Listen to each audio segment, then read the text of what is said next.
Toxic ಇದು ಯಶ್ ಅವರ ಹಾಗೂ ಭಾರತದ ಬಿಗ್ ಬಜೆಟ್ ಸಿನಿಮಾ. ಇಡೀ ಚಿತ್ರರಂಗವೇ ಟಾಕ್ಸಿಕ್ ಸಿನಿಮಾ ರಿಲೀಸ್ ಆಗುವುದನ್ನು ಕಾಯುತ್ತಿರುವುದು ನಮಗೆಲ್ಲ ಗೊತ್ತಿರೋ ವಿಷಯ. ಆದರೆ ಸಲ್ಮಾನ್ ಖಾನ್ ಅವರು ಯಶ್ ಅವರ ಟಾಕ್ಸಿಕ್ ಸಿನಿಮಾಗೆ ಹೆದರಿ ತಮ್ಮ ಈದ್ ಬಿಡುಗಡೆ ಸಂಪ್ರದಾಯವನ್ನು ಮುರಿದಿದ್ದಾರೆ. ಈ ಹಿಂದೆ ಯಶ್ KGF ಚಿತ್ರಗಳು ಬಾಕ್ಸ್ ಆಫೀಸ್ ನಲ್ಲಿ ದೊಡ್ಡ ಹೆಸರು ಮಾಡಿದ್ದವು. ಮಾರ್ಚ್ 19ರಂದು ಟಾಕ್ಸಿಕ್ ಜೊತೆಗೆ ದುರಂಧರ್ 2 ಸಹ ತೆರೆಗೆ ಬರಲಿದ್ದು ದೊಡ್ಡ ಕ್ಲಾಶ್ ನಿರೀಕ್ಷಿಸಲಾಗಿದೆ. ಹಾಗಾಗಿ ಸಲ್ಮಾನ್ ಖಾನ್ ಅವರು ತಮ್ಮ ಗಲ್ವಾನ್ ಚಿತ್ರವನ್ನು ಏಪ್ರಿಲ್ 17ಕ್ಕೆ ಮುಂದೂಡಿದ್ದಾರೆ. ಹೌದು ಸ್ನೇಹಿತರೆ, ಟಾಕ್ಸಿಕ್ ಸಿನಿಮಾ ಮಾರ್ಚ್ 19ರಂದು ರಿಲೀಸ್ ಆಗುತ್ತಿದೆ.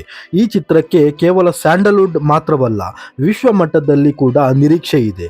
ಕನ್ನಡದ ಜೊತೆಗೆ ಇಂಗ್ಲಿಷ್ನಲ್ಲಿ ಏಕಕಾಲಕ್ಕೆ ಶೂಟ್ ಆದ ಈ ಚಿತ್ರವು ತೆಲುಗು, ಹಿಂದಿ ಮೊದಲಾದ ಭಾಷೆಗೆ ಡಬ್ ಆಗಿ ತೆರೆಗೆ ಬರುತ್ತಿದೆ. ಈಗ ಟಾಕ್ಸಿಕ್ ಚಿತ್ರಕ್ಕೆ ಸಲ್ಮಾನ್ ಖಾನ್ ಅವರು ಹೆದರಿದ್ದಾರೆ.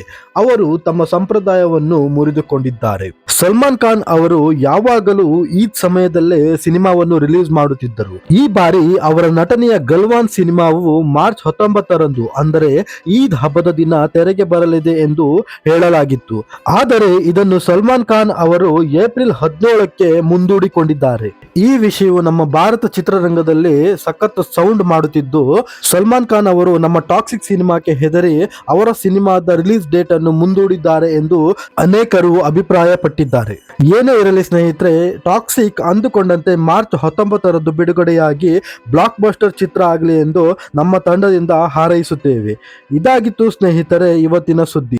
ಮತ್ತೊಂದು ಇಂಟ್ರೆಸ್ಟಿಂಗ್ ವಿಷಯಗಳೊಂದಿಗೆ ಬರ್ತೀನಿ. ಅಲ್ಲಿಯವರೆಗೂ take care, bye, thank you.